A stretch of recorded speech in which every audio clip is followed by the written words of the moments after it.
Well, for more, economist Steve Keen joins us now live from Amsterdam. Hi, Steve.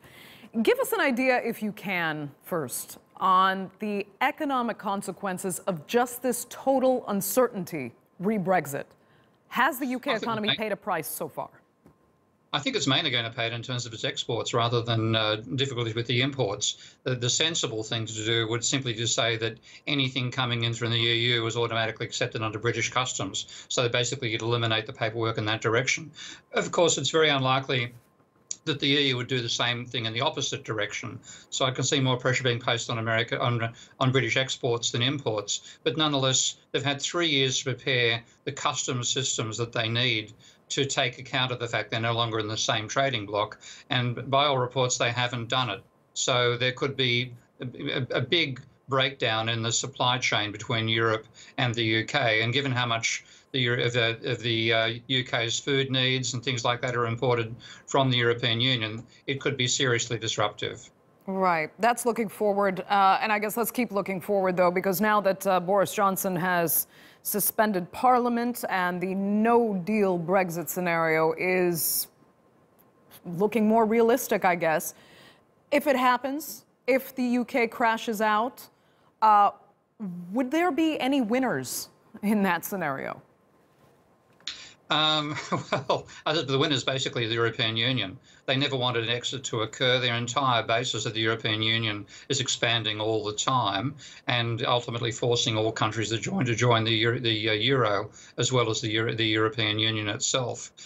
Britain, fortunately, never made that mistake.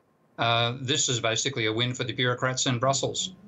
How so, though? I mean, the EU will lose as well if the UK crashes out, and it's looking more likely that that could actually happen. How would the EU gain from a crash out of the European Union? I'm seeing a political gain rather than economic. I'm talking economics, yeah.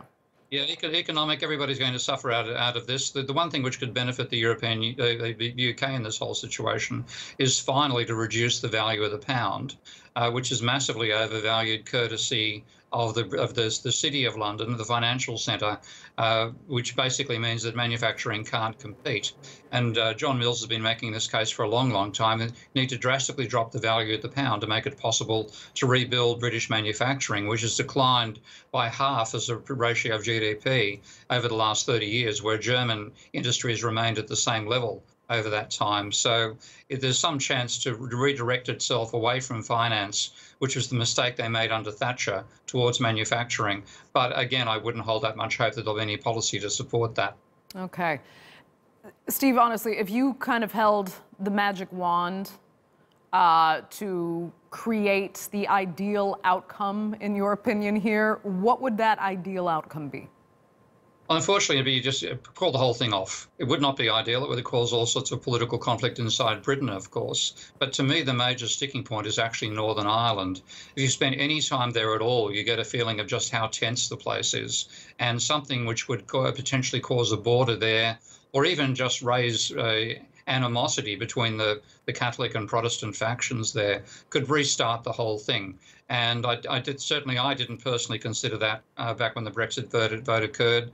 I don't think anybody really thought about it properly. I don't believe Boris Johnson has. So to me, that is the major powder keg, and the UK can't afford that powder keg to go off again. Okay. Steve Keen joining us there from Amsterdam. Thanks so much for that.